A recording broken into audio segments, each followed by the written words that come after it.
up, everybody? I was out here today messing with this car, the 57, after work, and I was able to get some real good progress done on the car today.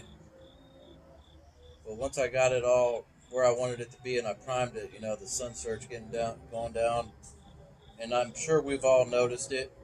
I know I have. It's starting to get dark a lot earlier.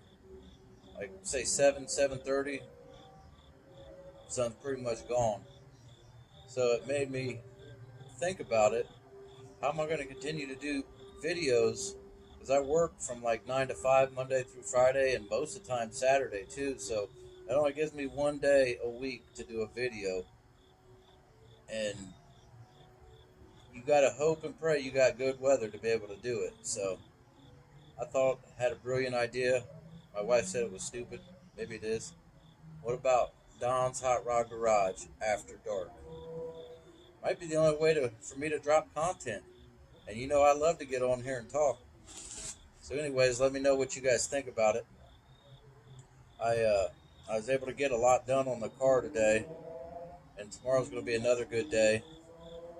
I'm off tomorrow, so I should be able to get the right side, the quarter panel done and the door done. And if you guys, first of all, if you guys are new to this channel, go ahead and subscribe. It don't cost you nothing, and I really appreciate it. I'm trying to build a channel, and I've met a lot of real cool guys. Kind of makes me feel at home, and I appreciate all you guys. You guys know who I'm talking about. But the video I did yesterday, my main goal was to go down there to see if it had the 57 had front fender chrome on it. Because I've seen that car numerous times, and I couldn't remember if it had the side trim on the front fenders, but it clearly it didn't. But I was able to get the steering wheel off the car with the horn ring, and I was able to get the core support that you could see sitting on the front seat of that car. And that core support's a real nice original one. It's not beat up. It's never been. It was real common on the Tri-5s all 3 years. If you was going to pull the motor out, once you get the radiator out, that tie bar on the top of the core support's right in your way, and they would whack it right there. Sometimes they wouldn't even put it back in, but most of the time they'd put it back in and have this really crude looking weld around there, and that's not going to work for me. So this car, this 57, it's got a decent core support in it, but anybody that's ever worked on a Tri-5, the core support is where you get your alignment for your front fenders, to match your hood and everything. And the core support for that car, I haven't looked in a while, but I remember one of the sides where it bolts to the fender, it's either bent down or bent in or out, something. And maybe I could fix it, and maybe I still will, but the core support I got yesterday is perfect, and it's a 6-cylinder core support. And the good thing about the 6-cylinder core support is it'll move the radiator to the front side, closer to the grill. Like this car right here has got a 454 LS6 in it. It's got a big block in it. There's no way you could put a V8 radiator in that car in the V8 position. There's no room. So you get the 6-cylinder core support, and it frees up probably a minimum of 5 inches. It puts the radiator all the way up right behind the grill. So they're pretty desirable. I like to have a couple of each, but there's not a lot of that stuff around anymore. So if I'm able to get it, I grab it up. And that guy down there at that junkyard, he's tough to deal with. I think he's 73 or 74 years old, but I learned everything from cars and haggling and bickering back and forth from that older generation. So when I show up, we'll haggle all night long. I learn from you. I learn from you guys. So I enjoy it. So by the time I left there yesterday, we had a good time. We was laughing and joking. And that junkyard is actually the same junkyard. If you guys feel like it, you can go back through and look through some of my videos. There's a 55 Chevy 2-door sedan in there. It's rough, but he told me, he said, because if I know about a Tri-5, I'll bug you forever. I don't care if I'm gonna build the car or if I just want one part off of it. And he knows I want that car, and I made him I think a fair offer on the car. And before I was leaving, he said, get with me next week, I'll be digging on that side of the junkyard. And I said, well, you know what I offered you for the car. You know, if that'll work, dig it out. I said, I'll take it right now if you want to dig it out. And he said, no, just stop down next week and I'll take a look at that car. So you never know. Maybe I might get that 55 two-door sedan out of that junkyard. I tried to buy that 57 four-door that you guys, if you watched the video yesterday, I tried to buy that. He wouldn't sell it because I'll take it over to my work and I will pluck that car to death. You know, it'll live on. So, anyways, uh, I'll show you guys the 57 Nomad here shortly. It's it's starting to slowly look better. You know, I really wish that car. I wish it looked better. You know, because I love the original patina of a car. I love it. You know, the time frame when I grew up, I was always with my dad, and we'd be over at his buddies' houses, and and I was just in that last generation to where you could still see, like whether it was a Chevelle or a GTO or a Camaro, you could still see them in their original paint, original interior. You know, the cars nowadays, to me, I think they're over restored, but you know, I don't want to step on anybody's toes. They are perfect, but they never started off life with that triple plated chrome or the stainless steel so daggone shiny it looks like chrome. They started off nice, but they wasn't quite to that level. And I can appreciate them, but my preference is stuff like this. I mean, clearly you see what I've stocked up on. It's just what catches my eye, and it also reminds me of being little, hanging out with my dad because, you know, I was tied to him like a belt. I mean, you know, wherever he went, if I wasn't going, I was throwing a fit. So that's where my addiction come from. You know, and the reason I'm drawn to the Nomads is because the time when I grew up, you didn't you didn't see no Nomads. A lot of hard tops, a lot of two door hard tops. There's always been a lot of two door hard tops, but the Nomads they've always been, you know, people would get them and they wouldn't sell them at all.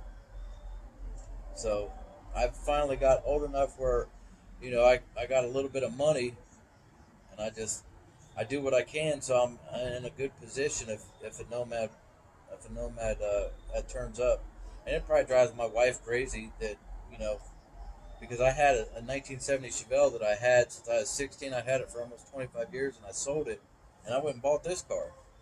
And she was like, "Well, you sold the car I like." I'm like, "Well, I had that car long enough. I'm not I'm not one of them people that think I need to own something forever. You know, when it's time for it to move on, maybe somebody else should be able to enjoy it. That's the way I feel. So that car went on down the road, and now the guy that has it, that car's in California. It spent its whole life in Ohio. Now it's in California. The guy got it painted. I mean, he loves that car. So good for it, good for the car, and basically good for me.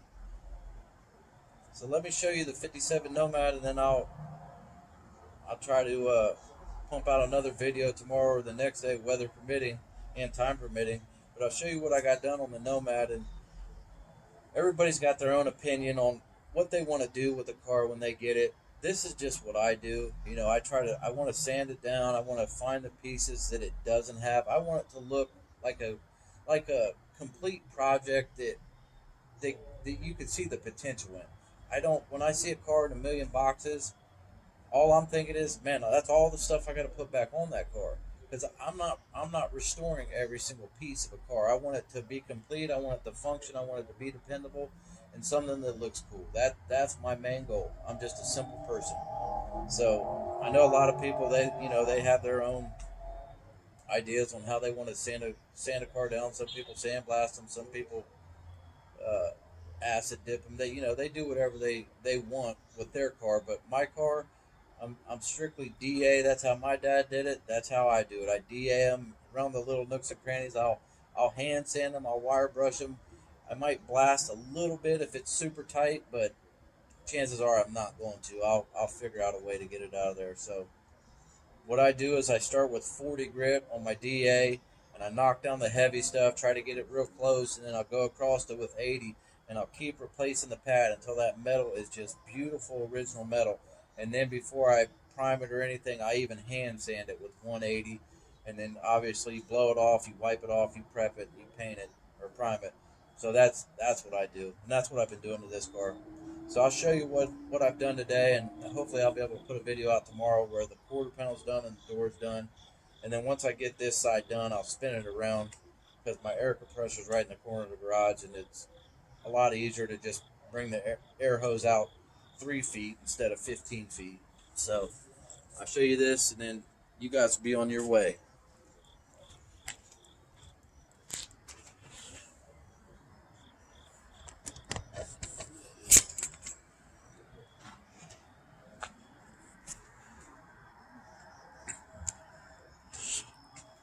You can see today I left off the video last week on this car where it was just the very tip of the quarter panel, but I was able to do that section of the quarter and the door. So I'm hoping I can get the rest of the door and the rest of the quarter panel done and drop a video tomorrow. Hopefully not at nighttime. And it's probably too dark to see, but I did put the horn ring in there.